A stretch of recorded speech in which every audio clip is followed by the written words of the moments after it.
Margaret's voice sliced through the quiet of my office like a blade honed on rage, making me jolt in my leather chair. My ex-mother-in-law stood in the doorway, her pristinely polished nails digging into a manila envelope like it had wronged her. Her face, once composed and aristocratic, was now contorted with fury.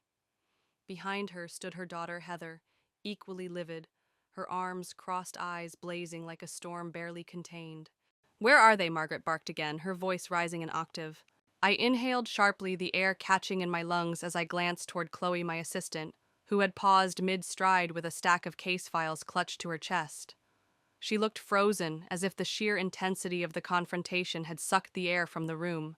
After 5 long years of silence since my divorce from Daniel Whitman, I never imagined I'd see any of the Whitman clan again, especially not like this, not uninvited and seething with venom in the middle of my law firm. "Where are who?" I asked evenly, keeping my voice calm, though my pulse thundered in my ears. Margaret didn't hesitate. She stomped toward my desk and slammed the envelope down with such force that several paper clips rattled in their tray. "Don't play stupid with us, Jessica," she spat. "Our grandchildren, Daniel's children, the ones you've been hiding from us for 6 years. My stomach dropped. I blinked at her, the weight of her accusation so surreal I couldn't fully process it. What I barely whispered. "What children?" "Don't do this," Heather said, stepping forward. Her hands shook as she reached into the envelope, yanking out a small stack of photographs. She tossed them onto my desk, scattering my carefully organized legal briefs and deposition notes like they were nothing. "These children, Jessica," she hissed, "stop lying." With trembling fingers, I picked up the top photo. It showed 2 kids, a little boy and girl, maybe around 5 or 6, giggling in a sunlit backyard mid-chase. They had dark, glossy hair like mine, and something in their features, a tilt of the chin or the shape of the eyes, reminded me faintly of Daniel. My heart twisted painfully, but I had never seen these children in my life. "I don't understand," I murmured, my mind reeling. They're not mine. Daniel and I tried for years. That's why we split. We couldn't have kids, remember?" Margaret's face went even darker, her expression hardening like granite. "More lies," she seethed, her voice trembling with rage. "We have proof, medical records, birth certificates, school enrollment forms, everything." My pulse thundered in my temples. What kind of nightmare was this? I had never been pregnant, never given birth. Daniel had blamed me, resented me, used it as fuel for his emotional distance. It had helped fracture what little remained of our already crumbling marriage. "Get out," I said, suddenly rising to my feet, voice low but resolute. "I don't know what game you're playing, but you need to leave. Now." Heather scoffed, lips curling. "Or what, you'll pack the kids up again and ship them off to another state like last time." I staggered backward slightly, the words knocking the air from my chest. "Last time," I echoed. "What are you talking about? I've never moved children. I don't have children." Margaret reached into her purse and pulled out her phone. "We're calling our attorney," she declared. "We have rights as grandparents. You won't keep them from us forever." My hands shook as I grabbed my own phone from the desk. If they were going to drag me into a legal war over imaginary children, I wasn't going down quietly. I needed help. Karen Blake had handled my divorce, and she knew every intimate, painful detail of my marriage. She would know what to do. "Fine," I snapped, thumbing the call button. "Let's bring the lawyers into it. I can prove I've never had children." As I waited for Karen to pick up, Margaret pulled out more photos from the envelope: birthday parties, beach trips, holiday mornings. The same 2 children appeared in each one, smiling, laughing, alive with joy. And still not even a flicker of recognition stirred in me. "Karen," I said the moment she answered. I struggled to steady my voice. "I need you in my office, now." "Daniel's family is here. They claim I've been hiding children. They have documents, photos, everything." There was a pause, then Karen's voice came sharp and clear. "Don't say another word. I'll be there in 15, and don't let them leave." Margaret was still ranting about legal rights when Chloe knocked softly and pushed the door open. "Jessica," she said hesitantly, "there's a man here asking about the kids. He says he's a private investigator hired by Mr. Whitman." The breath left my lungs all at once. Of course. Daniel was orchestrating this. But why? What could he possibly gain from such an elaborate, heartless fabrication? "Send him in," I said, jaw-tight, shoulders squared. Margaret's eyes gleamed with triumph, her smirk daring me to keep denying the impossible. I met her gaze head-on. Let's see what evidence they thought they had. A tall man in a wrinkled navy suit stepped into the room, carrying a heavy folder and an air of discomfort. "Frank Decker, he introduced himself quietly. His tone was neutral, but his eyes flicked around the room, wary. He stepped forward, flipping open the folder. "Mrs. Reed," he began, voice smooth but mechanical. "You've been living under multiple aliases. The children have been moved between 3 different states in the last 6 years, always just ahead of Mr. Whitman's attempts to locate them." I snapped out of my daze. "That's not true." I barked louder than I meant to. "I've lived in the same house for 8 years. I've worked here at Blake and Stanton for 10. Anyone can verify that." Frank didn't flinch. Instead, he calmly pulled out document after document, school records, pediatric files, and worst of all, birth certificates. And there it was, Jessica Reed, listed as the mother of twins, born May 15th, 6 years ago. My heart pounded. I hadn't given birth. I would remember giving birth to twins. Wouldn't I? A horrifying possibility crept into my mind. There had been a 3-month stretch during the final year of our marriage when I'd been lost in a fog of antidepressants therapy sessions and dark, unrelenting despair. Could I have been so far gone that I... No, it was impossible. I would know. Before the thoughts could spiral further, Karen burst into the office like a wave of clarity, her eyes scanning the room, sharp and calculating. She absorbed the scene, the photos, the documents, the venom in Margaret's glare, and her lawyer instincts kicked in. "Everyone sit down," she ordered. "Jessica, don't say another word. Mr. Decker, I need every document you brought, and I want to know exactly who hired you and when." As Karen took command of the chaos, I stayed frozen, my eyes locked on the photos. 2 small faces stared back at me from glossy prints. Their resemblance to Daniel was chilling, especially the little girl whose crinkled nose smile echoed his so precisely it made my skin crawl. But they weren't mine. They couldn't be.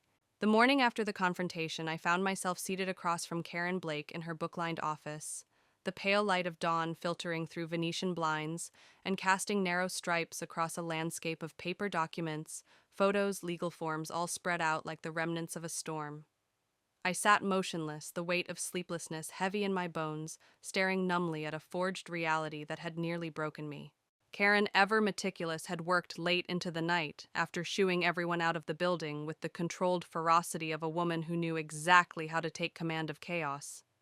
Now, as she lifted one of the supposed birth certificates between 2 fingers, handling it as though it might contaminate her desk, she sighed almost admiringly.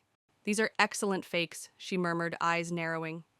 "Whoever did this knew exactly what they were doing, but they're still fakes. See here." She turned the certificate toward me, tapping a specific line. "Valley Hope Medical Center, Tucson. Closed in 2015, 1 full year before these certificates were supposedly issued." I exhaled sharply, unaware until then that I had been holding my breath in a vice of dread. "So I'm not crazy," I whispered, voice cracking from the tension. "Those kids, they're not mine." Karen gave a curt nod. "No, Jessica, but someone went through a lot of trouble to convince the world otherwise." Her fingers skimmed over the surface of the desk as she spoke, her mind clearly, already racing down several legal corridors at once. "The question is why?" I reached for one of the photos again, the glossy print cool against my fingertips. The children looked so real, so alive, laughing at a beach, blowing out candles, their dark hair tousled by summer winds or festive chaos. Their eyes carried shadows of familiarity. Daniel's smile curved on the girl's lips, my hair swept across the boy's forehead. "They do look like us," I admitted reluctantly, as if saying it aloud made the lie feel more dangerous. If I had been pregnant, the timing would fit, around when he started calling me unstable. Karen's gaze turned sharp, piercing. "Jessica," she said slowly, "I need you to be absolutely, unflinchingly honest with me. Is there any possible scenario, any window of time when you might have been pregnant and not remembered?" "No." My reply came swift and unwavering, my spine stiffening as I spoke. Yes, I was depressed. The fertility treatments had failed again, and Daniel was drifting further away with each doctor's report. But I wasn't so far gone that I wouldn't remember something as monumental as pregnancy. I didn't have children. I'd know. Karen's posture softened. She gathered the documents into orderly piles, her practiced hands steady, her eyes thoughtful. "Then we need to find out who these children are, and why Daniel's entire family is so convinced they're yours." Just then her phone buzzed, a single vibration that seemed to shake the very foundation beneath us. She glanced at the screen and the calm on her face fractured. "Speaking of Daniel," she said darkly, He just filed for an emergency custody hearing. I shot up from my chair, heat surging through my limbs like wildfire. What? My voice trembled. He can't do that, there are no children to fight over. Karen's response was measured, yet filled with a quiet kind of fire. Sit down, she said. This is good. It means we can put him under oath. He'll have to explain where these so-called children have been. I sat back down, every nerve buzzing. My mind spun with dark possibilities. But what if he really does have children? What if they're his but not mine? What if he had them with someone else? During our marriage? Karen's eyes lit up with intrigue, the kind she reserved for complex puzzles with high emotional stakes. That is an angle worth exploring. She turned to her computer, fingers flying across the keyboard with focused intensity. After a few minutes, she leaned back, triumph glinting in her eyes. Got her. Lindsay Morgan, pediatric nurse at Riverside Children's Hospital. Started working there 7 years ago, right around the time you and Daniel were in the thick of fertility treatments. She spun the screen toward me. I leaned in and my heart froze. There she was, Lindsay, blonde, bright-eyed, smiling for the camera with her arms around the two children. The children. The ones Daniel's family thought were mine. That's her, I whispered. Those are her kids. Karen kept scrolling. 6 years ago, she filed a paternity suit. It was sealed, but the defendant, a prominent local businessman. Given the timeline... It's Daniel, I finished, my voice hollow. Karen nodded. He got her pregnant while you were still fighting for a future with him. And suddenly everything fit. The vague whispers, the deterioration of our marriage, Daniel's gaslighting about me being unstable. He'd needed a way to rewrite history. His family had believed the version where I'd run off with the kids during a mental breakdown, because that version spared them from seeing who he truly was. He told them I was the mother, I said, bitter heat rising, all to cover up his affair. Karen nodded. And now that Lindsay's gone public with the kids, he has to keep lying. But he made one fatal mistake. She lifted the forged birth certificate again. He kept Lindsay's original names for the twins James and Lila Morgan, not Whitman, not Reed. She began gathering documents into a thick folder. The hearing is tomorrow. I think it's time we let Lindsay Morgan have her say. I stared again at the children in the photograph, Daniel's children biologically, but not mine. I had no connection to them, and yet I couldn't help feeling something twist inside me. A grief not for what was, but for what might have been. His family doesn't know, do they? I murmured. They actually believe I'm some kind of monster, that I kidnapped their grandchildren.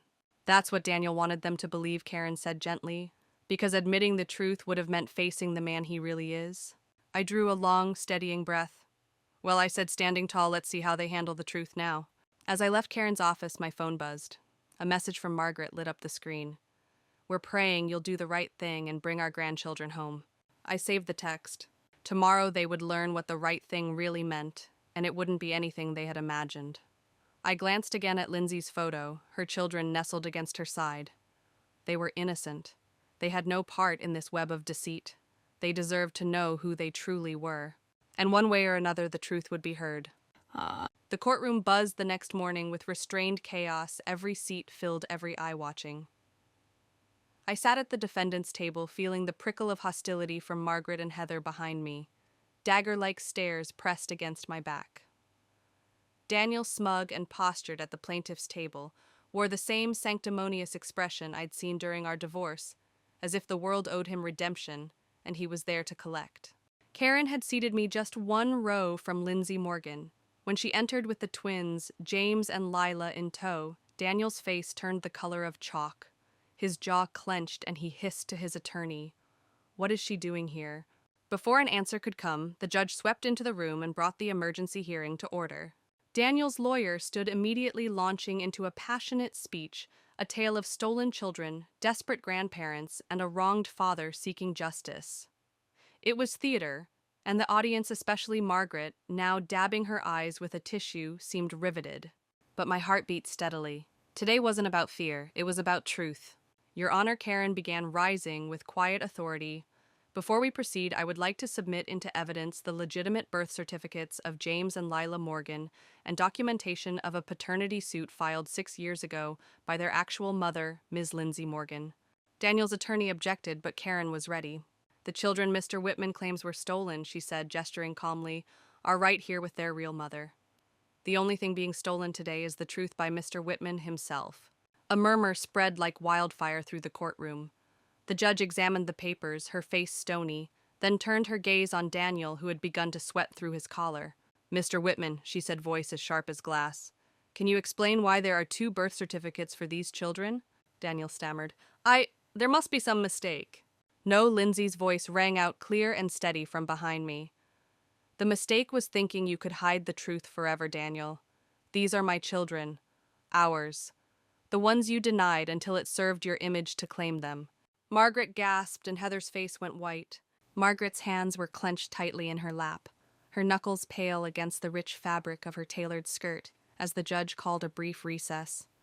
The courtroom had fallen into an eerie stillness broken only by the murmur of rustling papers and the occasional scraping of chairs. But the truth had already landed like a thunderclap. There was no walking back what had been revealed. Daniel's carefully engineered illusion, 6 years in the making, had shattered in a matter of minutes. And now all that remained was the wreckage and his desperation. During the recess, the fluorescent lights of the courthouse corridor cast a harsh glow on the scuffed linoleum floor as I stepped into the hallway, hoping to catch my breath. The air smelled faintly of old coffee and disinfectant, and yet it felt charged like the lingering static after a storm. That's when I saw her. Margaret approached with slow, tentative steps, her usual composure replaced by something far more human, something fractured. Her face was ashen, the lines around her mouth deeper than I remembered, and her eyes shimmered not with anger this time, but something softer. Broken, unsure. "Jessica," she whispered, barely able to lift her gaze to meet mine. We didn't know. He told us you'd had a breakdown, that you took the babies and disappeared." My breath caught, and for a moment I saw the woman she had once been to me, the woman who welcomed me into the Whitman family with curated grace and champagne smiles. I'd wanted her approval so desperately once. "And you believed him," I said quietly. The exhaustion in my voice dulled the edge of my anger, leaving only the ache of disappointment. "Just like you believed him when he told you the fertility treatments failed because I was too stressed. Because it was easier than questioning your perfect son." She opened her mouth, perhaps to defend herself, perhaps to apologize, but the words never made it past her lips. And before either of us could speak again, Lindsay appeared beside me, her presence a quiet but powerful force. She held the hands of her children, James and Lila, each small hand wrapped trustingly around her fingers. They looked up at Margaret with a mixture of curiosity and hesitation. "Mrs. Whitman," Lindsay said gently, her voice steady and warm despite the tension, "I think it's time you met your grandchildren. Properly." As I quietly slipped away, leaving Margaret to face the truth in the form of two innocent faces, I didn't look back. I didn't need to. I knew what would be there. The tears that now welled in her eyes weren't fueled by anger or betrayal anymore. They were born of shame, regret, and the slow, devastating realization that everything she had believed was a carefully spun lie. Back in the courtroom, the judge wasted no time. Her ruling was swift, clean, and merciless. Daniel Whitman's petition for emergency custody was not only denied, but the courtroom heard the gavel drop on something far graver, a full criminal investigation into the forged documents that he had submitted: birth certificates, medical records, enrollment forms. All fakes, all pointing to an elaborate ruse meant to bend the truth and bind it to his will. As we walked out of the courtroom, the buzz of the gallery still humming behind us, Daniel rushed past me. His face was flushed with humiliation, jaw-clenched, steps rigid. He didn't speak, but I did. "I hope it was worth it," I said, coolly, halting him with just my voice. "All these years of lies just to avoid admitting you had an affair. Just to protect your image." He stopped, turned. The bitterness in his eyes was like acid. "You were always so perfect," he spat. "The successful one, the sainted victim. You have no idea what it's like to disappoint everyone." I stared at him long and hard. "No," I said, my voice steel. "But I know what it's like to be disappointed by you, by your family, by the way they clung to the story that painted me as the villain instead of seeing what was right in front of them." He didn't answer. There was nothing left to say. 6 months later, a letter arrived at my new office, tucked in an envelope that bore no return address, but carried a quiet weight nonetheless. Inside was a simple note from Lindsay Morgan, and with it a photograph. The twins stood beaming at their 7th birthday party surrounded by balloons, cupcakes, and the Whitman family, minus Daniel, of course. He was serving time for document fraud, his sentence as much a symbol of justice as it was a final punctuation mark on our shared story.